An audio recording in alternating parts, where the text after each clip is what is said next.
What's going on, y'all? Listen, this gonna be a quick video. I say that every time. It's probably gonna be like 20 minutes. Who cares? I'm on my lunch, okay? And girl, I was trying to decide whether or not I was gonna talk about it, but it was bothering me so bad. Oh, excuse me, the 90-day fiance tell all part 1, okay? And y'all already know what it is. Y'all already know. If you have been watching me, if you heard me talk about this season here and there, whatever, you already know who I cannot stand the absolute most, okay? It's a couple of them. I'm going to be honest, just about one person in each couple I can't stand, okay? Meaning that I feel like they're doing the most, okay? You get Emily and Coben, okay, or I should say Kobe, their baby Coben. Come to find out, they didn't have another baby girl. They had a baby girl. They got cute kids, I will say that. I don't know if she got a job yet or what. I just know he went and got him a job, sound like construction with the streets and stuff like that, asphalt, all that shit. So that's cool with him. I'm good with that. At least he's trying. That lady is really trying to claim her stake on Kobe, okay? Had that man win them draws with her face on it. Granted, he probably did that himself, so I ain't gonna do all of that. But, he seemed like he happy for right now. I'm not even gonna sweat it. Emily did not get on my nerves this episode because they didn't really talk about them. Well, they didn't talk about them, okay? Thais and Patrick, they're pregnant. Now, they had a whole situation where she's 16 weeks pregnant. She said she took 6 pregnancy tests before she decided to basically go to the doctor and then get a confirmation and then tell Patrick. And, people felt some type of way, or they tried to make it a big deal that she didn't take him to the doctor with her and tell her or whatever, tell him what was going on, or, the fact that her friend who actually can speak Portuguese, because she's also Brazilian and she can be a translator as well, went to the doctor with her. And then she told Patrick, and I'm sitting here like, why is this such a big deal? Y'all trying to, compare it to when she didn't tell her father about, the wedding or being engaged, or try to compare it to saying, well, if I didn't do this or if I did this or whatever, you would be pissed off and all this stuff. No, I didn't see absolutely nothing wrong with that, because a lot of people do that just to make sure, okay? Because I am the type of person, I want to be 100% sure that something is going on, so that once I tell you, it's permanent. You know what I'm saying? It's set in stone for the moment, I don't want to say, oh, babe, I think I might be pregnant, and then get your hopes up or whatever. And it honestly, either way wouldn't be wrong. Surprising you wouldn't be wrong. Keeping you in on it wouldn't be wrong. I don't see what the issue was, okay? The girl wanted to confirm before she told him, all right? And she just wanted, and that's just how she is. She just want to make sure things are the way that they need to be before she go ahead and tell people about it. I saw absolutely nothing wrong with that. But they made a big old issue out of that shit. Come the fuck to find out, Patrick cheated on her before. Patrick, I'm just going to say this, okay? Because when they were talking about Kara and Guillermo, Patrick, if I didn't know already, I can tell, we already know that, he was into weightlifting, he was into bodybuilding. You can tell that he did steroids. Just look at his body. Sometimes they just gotta look. They just gotta look. You know what I'm saying? But Patrick, when he was talking to Kiara, is her name Kara? Kara, okay. Kara and Guillermo, and they were talking about the issues that they was having. Let me tell you something, Kara, girl, and if I'm saying her name wrong, y'all know who I'm talking about, so y'all don't need to correct and all this shit or whatever, because god damn, girl, I say a name wrong, you know who I'm talking about. On my other videos, they'll tell me it'll be 50 million comments saying, I think you meant, what I meant, okay? Goddamn, I can't remember everything all the time, but you know who I'm talking about. I mean, go look at my power video. The power video that I just put up on the other channel. Oh my God, his name is Spanky was up in the other one. Bitch, I know that. You know who I'm talking about though. Slip of the fucking tongue, okay? Anyway, moving on from that. They was basically trying to say that the girl was controlling because, you know, that issue about the laptop came up and all that, and was like, basically you were being condescending, you know, talking about something, just get a toothbrush or whatever. Let's start with a toothbrush. A laptop versus a toothbrush, they're not on the same equal footing. But I guess what she was trying to do was be frugal and just, this is not in our budget. And I hated that whole conversation because the man wanted a laptop. And she made it seem as though she was dead ass broke. And she couldn't afford, listen, it's laptops out here that cost under $200. It's laptops out here that cost $150. You could have got him the cheapest goddamn Chromebook, okay? And that would have been cool, you know? And I just didn't like the fact that she was just penny pinching like that. And I get it to a certain extent, but that's the only thing that we seen him ask for. I don't understand why you couldn't just get it for him. And my thing of it is, I just don't understand how these couples are getting together and you know you don't have money. You know you don't have the financial means at the moment. Why are you trying to entertain a relationship to the point where you're trying to bring them over to another country, your country, and then you're trying to get married and have a wedding and get dresses and get tuxes and, you know, find venues and stuff like that? No, bitch. And plus play for the goddamn marriage license. You ain't got the money. Why are you doing all this? I just don't understand that. I don't understand that. And then you know that your partner can't work because they have to be here for a minute. They have to get the visa and all that stuff. So, and then you're complaining about what we can and can't spend. You shouldn't have embarked on this whole shit if you didn't have the financial means. Yes, we can have love, but baby, love is not going to get us through a cold ass night. The money to pay the heat will, okay? But anyway, moving on. He was saying that, you know, she's controlling. And when Patrick said, just like these American women are, you're just like a typical American woman. The way that he said that, I guess he was trying to make it seem like, well, they tried to make it seem like he was trying to say, you know, compared to other women in other countries, you know, they're more submissive. Over here, we're more independent and controlling, or, you know, we speak our minds and shit. Maybe that's what they was trying to say. But baby, the way that it circulated and interpreted in my ear was, that's why I date women outside of the country, because I know that they gonna submit to me and I can basically control them, and they not gonna really talk back the way that they can try to talk back. But at the end of the day, all I gotta do is put my foot down, and what I can control that whole situation. I'm sorry, y'all. His whole family gives me all lives matter teas, okay? John gives me that for sure. Patrick and the little things that he be saying here and there, he gives me that he probably said the N-word before as well, okay? He gives me, if he gets pissed off at Thais, that he'll probably call her a racial slur too, okay? I'm just saying, okay? John damn sure do, all right? Now let me tell you something about that drunk. Girl, we'll get on him in a second. Kira and Guillermo, you know, he spoke his mind. He had an issue with the way that she was dealing with him sometimes, and, you know, making him feel like you're talking to me like I'm your goddamn child. I'm a fucking man, okay? I'm your husband, so talk to me as your husband. I was your fiance at the time. Talk to me as such. But the part that I did not like about their segment is the way that they were bringing in people that had no dealings with them.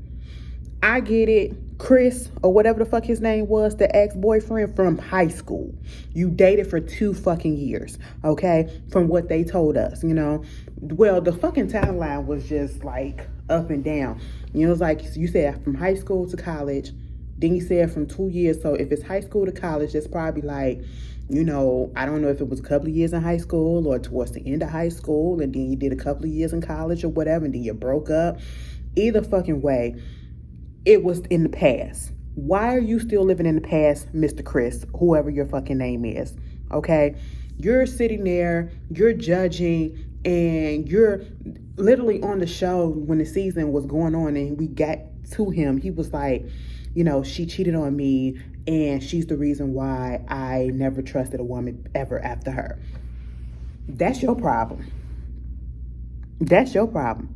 So you're going to allow somebody to stunt a relationship, or stop you from being in a relationship, and stop you from loving somebody, stop you from trusting somebody. Mind you, you're still living in the goddamn past, and she has already moved on and got married. Mind you, she's also pregnant too. And I just said, what was the point of bringing him on? He wasn't even an essential part to their story. Okay, he was an ex. Fine. An ex from fucking high school, bitch. I could see if he was an ex that was engaged to her a couple of years before her and Guillermo got together. But that is not the case, okay? That was a waste of goddamn time. Muhammad and Eve, I'm surprised that they still together, because, baby, throughout that whole season, his voice, first of all, was getting on my damn nerves, okay? And I'm sorry, I know it's a cultural and a regional thing, but it was just irritating me. Again, I don't understand why women over here, or people over here, I'm gonna say people in general, but I'm gonna say women specifically, why do y'all go to, and I'm not trying to offend, so, please don't make me or think that I'm ignorant by saying this, why go to look at a country that is majority Islamic Muslims, and you get with a man from that country. They have their culture, they have their beliefs, they have their rituals, what they do. And then you bring them over here, and you get in your feelings when they start, acting as if they want you to change and all this stuff. As if you didn't know that that's possibly what they wanted you to do anyway. And then for the people that's over there, why come over here thinking that you could change your woman to do what you want? You're not in your country. My whole thing is, get somebody that's on the same wavelength as you. Get somebody in the same religious as you, okay? Or get somebody that doesn't matter what religion we are, or what type of belief we believe. You do you, I do me. I'm gonna keep that to myself. I'm not gonna judge you for that or whatever. Then you won't have these type of conflicts, okay? Because even if Muhammad wanted to say he wasn't trying to get that lady to change herself, he wanted her to convert. And she said no. He tried to control, or he wanted to control the way that she dressed or whatever. And I'm just sitting here like, no, the way that you're trying to change the way that they speak or whatever, because this is not what you're accustomed to, because in your country, and I'm sorry to sound like this, but you're no longer in your country. You're over here in the United States, where things are way more lax, not so tight and strict or whatever. So you have to adjust to that. You know what I'm saying? And she has to adjust to some of the things that you want. And that's what it is. It's about compromise, and it's about hearing each other. It's about communication. In the way that he was like, I'll get another sponsor. I said, bitch, so you just really here for a green card. You don't really love that lady. That's what it was given, But moving on from them, that's basically, I just can't wait till the second part when her friends come out there. Some people got an issue with the friends or whatever, but bitch, just because your man come up in here and he from something else, that don't mean I gotta change what the fuck I do. If I want to fucking talk about sex, I'm gonna talk about sex. If I feel like a person is doing too goddamn much, bitch, I'm gonna say it. You know what I'm saying? That's your man, that ain't mine. Why I gotta change because of him? Fuck that. I'm sorry, but the whole situation with Ari and Biniyam, Jibri and that girl. First of all, the girl said shit the whole reunion. Jibri, that's his name, Jibri too black for him. I'm sorry.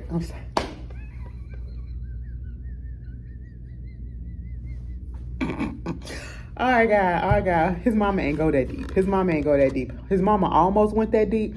Half of her black side went there. So she said, I can't go full there because I ain't full all the way there. So I'm not going to call him Jibri. I'm going to call him Jibri. Okay?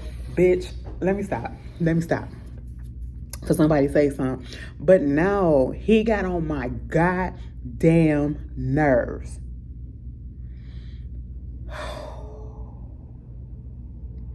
You had the nerve, like right off the bat, he started going at Ari and Biniyam. Mind you, I can't stand Ari. Like, bitch, I don't care if you got something to say, because I need somebody to, okay. I want them to go in. You know what I'm saying? I want them to go in to the point where you call the bitch out, and I'm so glad that they did, about being selfish and shit like that. You're selfish as fuck, okay? And I feel as though Ari is insecure with the way that she looks, okay? And that's the running factor as the reason why, you know, she don't want Biniyam hanging out with a whole bunch of girls or whatever, women and all that stuff. Plus 9 out of 10, I believe he probably have cheated on her already. But she's very insecure with herself.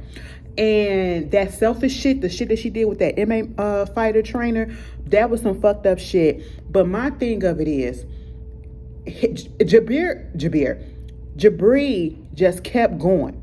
Jibri, oh, y'all ain't gonna last. Y'all ain't gonna last. Y'all ain't gonna last. Y'all the fakest one up here. I said, bitch, you got your nerves. When that shit came out his mouth, I said, granted, you probably right, they ain't gonna last, but bitch, I'm pretty sure you and your girl gonna break up before they do. Okay? Because at the end of the day, you calling them fake, bitch, y'all was fake since the jump.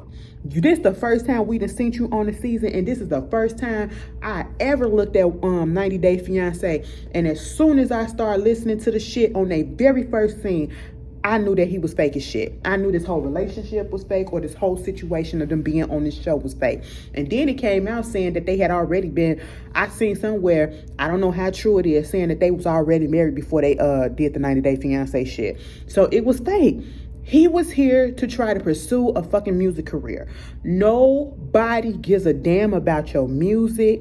Nobody gives a damn about you. His voice is so irritating. Baby, I swear to God, it sounds like his voice is going through the change. Like, it could change at any minute. I don't know, something about his tone and everything, it just, the bass, all of that shit is very jarring. It sounds a little fake to me, but I know it's his. I don't know, it sounds synthetic, you know? And he just kept going. It was the Jibri show. Jibri had to interrupt in everybody's fucking thing. Nobody is talking to you. We can't even get on you. And you talking about everybody else, and you going in on Ari and them. And I'm like, bitch, for somebody who people don't even want to fuck with you enough to not come to your goddamn wedding, you got a whole lot of shit to say about judging other people, okay? And I'm just sitting here like, this is disgusting. You're an asshole. You're not likable. You're an attention whore. This is not the Jibri show, but you then damn near turned it into it, you know. What else was he doing? Baby, when John got up there and them two got going at it. Now see, I kind of felt mixed about this, because John was doing the most, because John was drunk. Was he really doing the most? I'm not going to say he was doing the most, but I'm going to say that John just really don't give a fuck. And again, John gives me that he calls black people niggas anyway. You know what I'm saying? I'm not saying that he does, but that's the tease that he gives me. They give me all lies. They give me, if he could, he probably would have been down there at the Capitol on January the 6th. If he could afford to go out there. I feel as though he's kind of jealous of his brother in the relationship that he has with Thais. I feel as though he wants his brother to himself. He had the nerve to tell Jibri, while you over there still living at home with your mama, you were still living at home with your parents or whatever. I said, bitch, you living off your brother? So that really wasn't a comeback. I was so conflicted doing this whole thing, because I was like, John, get Jibri ass. But then I was like, Jibri, get John ass, because I don't really like him either. Because the way that he was coming at him too, I was like, it just felt like he really wanted to call Jibri a nigga. He really just am I the only one that was getting that feeling? Like, it was just really, like, uncomfortable. And I said, okay. But then we get to Bilal. The only thing that I want to talk about with Bilal is when the ex-wife came out there. And apparently Shaida and the ex-wife don't get along right about now, because her feelings still hurt about the way that the ex-wife approached her about that prenup too, trying to convince her and make her get that prenup. At the end of the day, the ex-wife don't need to be involved to this certain extent. I know y'all friends, and I guess your kids are involved in this, but stay out that relationship, okay? And Bilal needs to not put her into the relationship. And what really bothered me was the fact that the ex-wife, She was the one that initiated the divorce, and everything that we've been seeing about Bilal and the stuff that Shaida was complaining about Bilal, that's the same thing that the ex-wife was having an issue with, and why the fuck she had to let that nigga go. Okay, you're OCD in the motherfucker. You're too fucking anal. All right, you talk to, and everybody pulled out. Everybody called that shit out, saying you talk to people like you're a goddamn professor. And when Patrick called his shit out and said you talk to her like you a damn salesman, because you a salesman. That's what you are. You talk over her. You try to make her form her ideas to conform to what you want to say and all that shit. You're trying to sell her shit. Okay, to come to your side. I said, bitch, Patrick, now man, I have my issues with you, but you hit that shit on the fucking head, bitch. I was like, damn, but my real issue was with Shahida's, not with the ex, whatever the fuck her name is, because I thought I was gonna be okay with her, but when she came out here and they had asked the question about, how did you feel with the way that Shaida, I hope I'm saying her name right, Shaida reacted, Shaida. Both of their names are similar, okay? They're similar in tone, in enunciation. How did you feel about old girl from Trinidad coming in and, reacting the way that she reacted to Bilal's home, the old home? She said, I felt bad for Bilal.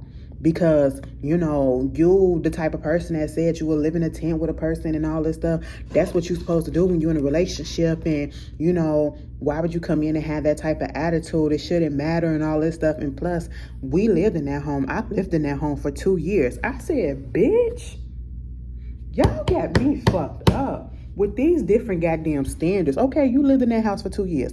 That's your feelings, okay? Everybody ain't gonna have the same goddamn feelings. And she was not being a gold digger. And I'm so glad that they called him out on that shit. They said, bitch, when you up here trying to do these tests on her, the car, the house and all that stuff, you set it up to try to make it seem as if she was a gold digger. That's literally what you did. And then for the ex-wife to come up there to say what she said, bitch, that's your experience. You chose to live up in that house. She spoke the fuck up and said, bitch, I'm not finna live up in that house. I wouldn't want to live in that shit either. You got shit coming down. You got shit, cracked on the foundation about to fucking pop. All right. The ceiling about to come through. And you upset at me because I don't want to live in this shit when I know I can get better. Fuck out of here, bitch. Just because you want to settle for less don't mean that she got to. That shit made me mad. Then, oh my God, it was something else. With Bilal. The way he was trying to act all soft-spoken and everything, like, yeah. I said, I feel like he was trying to come off like, he didn't want to come off like a stereotype of the angry black man. He just want to be so perfect. And, it's like he's trying to combat the different stereotypes of black men amongst this group. That's what it felt like. I don't know. Because he was very calm, cool, and collected. But even though that his feelings was hurt. But I was just like, okay. But, yeah, that shit. I said, girl, I can't believe you married that man.